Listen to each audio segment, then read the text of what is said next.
Good evening and thank you for joining us. I'm Jane Chaco. Animal control officers say they're investigating a hoarding situation in Wallingford. Leaders say they recovered 37 dogs from a woman's home and the animals were in poor grooming conditions. News 8's Tim Harfman joins us live with more. Tim.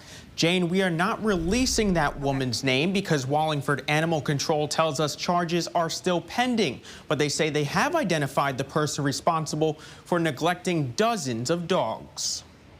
This is Gus. Gus is one of 37 dogs, now in the hands of animal control organizations and local rescues. The poodle mix and his pals are now groomed after leaders say they were removed from a hoarding situation in Wallingford. When they came in, of course, they didn't smell very good, and they were overgrown. They had a lot of matting over their whole body, matting under their feet. Wallingford Animal Control Officer Mitch Gibbs tells News 8 the dogs were recovered Friday from a home on Benham Avenue, and the woman responsible was renting the property from a relative. The dogs had adequate body weight. They were being fed well.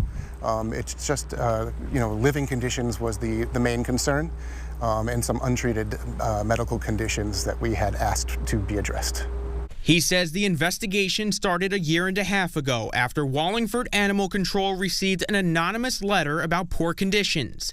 Gibbs says leaders tried working with the woman to get her to take proper care of the animals. And before Friday's recovery, Animal Control last visited the same home in July. When we had gone out there at the end of July, we had noticed that a lot of the conditions hadn't been met yet. Some had, some hadn't.